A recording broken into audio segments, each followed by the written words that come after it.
Hello বন্ধুরা, এখন কথা বলবো আইপিএল 2024 নিয়ে, যেখানে আইপিএলে হারের হ্যাটট্রিক হার্দিকের মুম্বাইয়ের। পরাগের দাপটে পয়েন্ট তালিকায় শীর্ষে রাজস্থান। আইপিএলের টানা 3 ম্যাচ হারল মুম্বাই। 5 বারের চ্যাম্পিয়নরা প্রতিযোগিতার শুরুতেই চাপে। সোমবার হার্দিকেরা ঘরের মাঠে এবারের প্রথম ম্যাচ খেলতে নেমেছিল। তাদের ডবল ব্যাটিং ব্যর্থতা দেখা দিল। তো বন্ধুরা, এরকমই সব আইপিএলের খবর জানতে হলে আমার চ্যানেলটিকে অতি শীঘ্রই লাইক, কমেন্ট, সাবস্ক্রাইব করতে ভুলো না ও বন্ধুদের মধ্যে প্রচুর পরিমাণে শেয়ার করে দাও, যাতে আমার 4000 ঘন্টা ওয়াচ টাইম পূর্ণ হয়ে যায়। তো বন্ধুরা, আইপিএলে সোমবার ঘরের মাঠে খেলতে নেমেছে মুম্বাই ইন্ডিয়ান্সরা।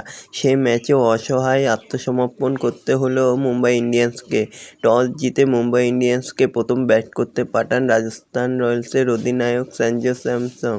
20 ওভারে মুম্বাই ইন্ডিয়ান্স করে 9 উইকেটে 125 রান তাড়া করতে নেমে রাজস্থান রয়্যালস 6 উইকেটেই ম্যাচ জিতে নেয়। একসময়ে দ্রুত উইকেট হারিয়ে কিছুটা হলেও অস্বস্তিতে পড়ে গেছিল রাজস্থান শিবিরেও, কিন্তু রিয়ান পরাগ অপরাজিত থেকে ম্যাচ জিতিয়ে দেন। টানা 3 ম্যাচ জিতল রাজস্থান রয়্যালস।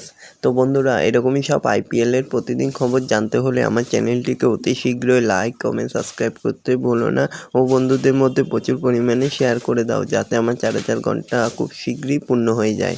ধন্যবাদ সবাইকে।